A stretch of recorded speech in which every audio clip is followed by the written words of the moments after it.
Bam, bam. Ooh, welcome to the Commander Smiths. We are the Commander Smiths. I'm Adam Smith. And I'm Lowry Smith. Don't worry.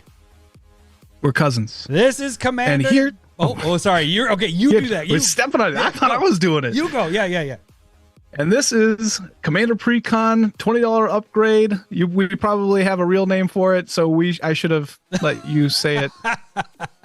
Commander budget upgrades. Huzzah! All right, that's what we're doing. So we are taking a $20 ceiling. We can add in that amount of cards worth. I did not get there in this at all, but we're switching around 10 to 15 cards per video. And so that is kind of what we're doing. This video is based off of Riders of Rohan. That is a red, white, blue deck, which is kind of human, tokeny, tribal. What did you think? It's did you think it was? What's that? What do you think it was lacking? What's? Oh, it was severely. It's a red, white, blue deck, and for some reason, it was severely lacking in draw spells, and so I think I only counted roughly 8 like card advantage type cards in there. And I was like, well, you got to bump those numbers up, bud. And then, red, white, blue is going to have struggles with the ramp part, and they didn't have a lot of artifact ramp or anything. So I would highly suggest focusing in on those cards. Some of the cuts going into that. Oh, and then at the end, we do have the Mr. Unlimited, just so you Mr. Unlimited. $20 budget for this, and then at the very end, it'll be bust your budget, whatever you want, and I suggest those cards at the end. So I would say, we're gonna try and focus on the ramp and draw package, and we'll try and upgrade that. First card I would cut would be Harsh Mentor, which is a creature that kind of is just dealing 2 damage. It's not tokeny, it's not drawing me or ramping me, and so it's just kind of there and probably very thematic for the stories, but not necessary for the deck if you're trying to upgrade it. So I'd cut that right away. Another one would be Humble Defector, which is another creature. It draws you 2 cards, but giving other people the opportunity to draw 2 cards and you don't really have a way to kill it is not a good route to go about that. Next creature I would try and get rid of is Village Bell Ringer, which untaps all your creatures at instant speed. It's a sweet card. I almost didn't cut it, but just because you can all out attack and then surprise untap. But in the suggestions of adding cards in, you'll see I'd probably rather prefer something that gave my creatures vigilance, and because then it's not a one-time thing. Right. And so I still like it, but maybe go more into it if that's what you're looking for, to protect yourself from any crackbacks. Because again, you're an aggressive deck, and so you want to be swinging as much as possible. Yeah, you don't want it. This is, like you said, it's a one-time thing. You want it so that you're continuously doing something with that. So yeah, right. And so I would almost rather, I didn't suggest adding these in, but if you're worried about the crackback, you can always do the propaganda ghostly prison route and just make it difficult for people to attack you, for sure. And I didn't suggest adding either of those cards in. Well, you just did just now, but you can. Oh, you can. Mr. Unlimited, you already did it. right. Another card I would suggest getting rid of is Flame Rush Rider. Now this is just trying to copy some of the spells on your ETBs. You don't have a ton of ETB cards, and so it'll be situational. Maybe that Village Bell Rider, but it's not really necessary. It's pretty expensive when it comes to being an aggressive card. And so that's something that I would suggest cutting as well. And then the last creature I would get rid of is Dearly Departed. This is, you need it in your graveyard, which is extra work. So you don't have any real discard outlets. So you'd have to play it for 6 mana and then have it die. And then they only get a 1/1 counter, like an additional. And then the humans entering get a 1/1 counter, which isn't a huge payoff. It's something that I would definitely get rid of. Why is this even a rare from this? I mean, I guess it is right. It was printed a long time ago, but there's plenty of 1/1 counter abilities. Again, I didn't suggest this, but Cathar's Crusade could easily replace this, and you'll get a massive army that way. For sure. Moving into the sorceries, removal wise, Earthquake, like in past videos that Adam was mentioning, this is a wrath effect that is going to decimate you. It's not one-sided. You're going to leave around flyers. You have no flyers in this deck. You are and so the only way that this potentially is working is you're trying to use it as a game ender, while like you all out attack, get everybody within range, and then you burn everybody out. Yeah. But there's definitely better cards that you could be doing there. Yeah.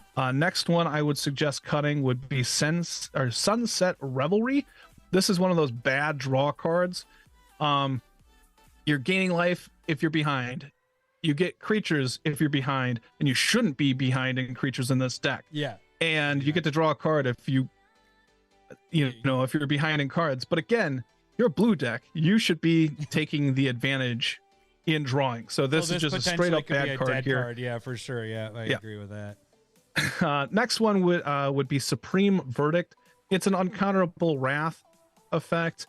Again, you should be taking the aggressive aspect of this. And so if somebody's taking over and you're failing, you're in trouble, and a wrath ain't gonna save you.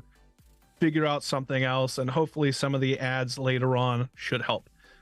Moving on into the enchantments, I would cut Marshall's Anthem, which is it's a slight anthem effect, but then you're paying 2 to kick it to bring creatures back.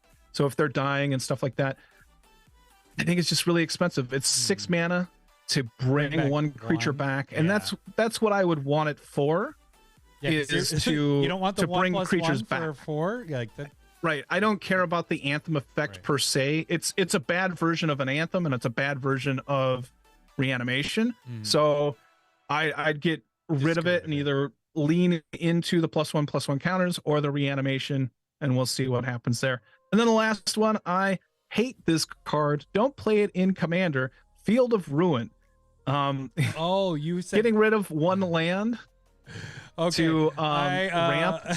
So it's going to be in your section here. I'll get rid of it when we flip over there, because I saw it in your notes that it was on there. I was like, why did he add Field of Ruin? I guess that's what he wants. So I'll get rid of it. Nope. Yeah.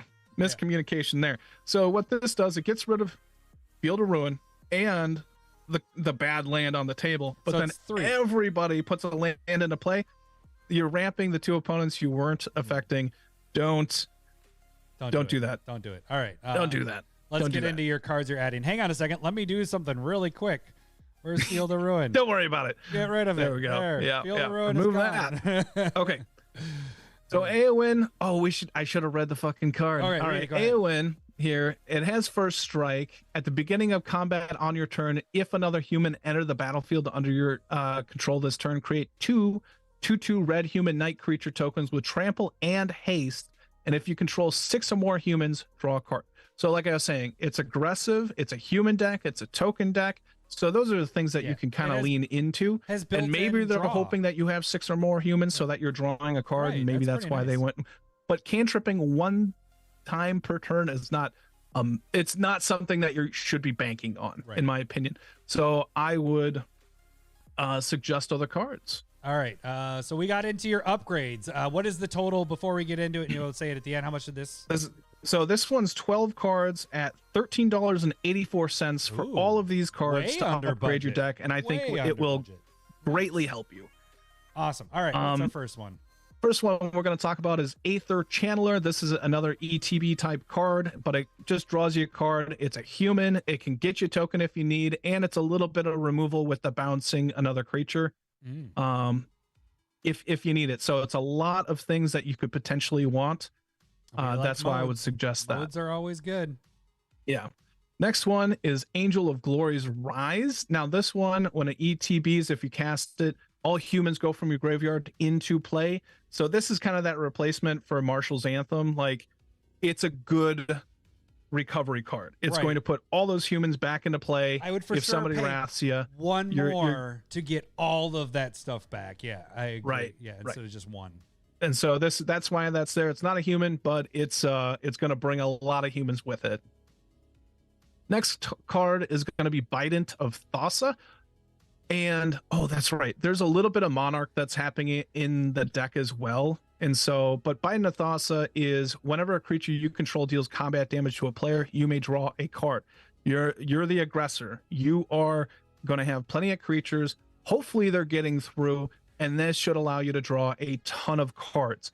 The other nice little benefit here is that you can pay 2, tap it. Creatures your opponents control attack this turn if able. So if they are the monarch, you can force them to kind of attack and be open so that the monarch gets passed around a little bit more. Well, and not only that, not even with the like monarch part, if you have enough stuff to kill somebody and you just need them open, this forces them to attack, and then you go through and kill them with all your stuff. Right. It opens it up for Bident of Thassa to draw a ton of cards as well. Did you say Bident of Thassa?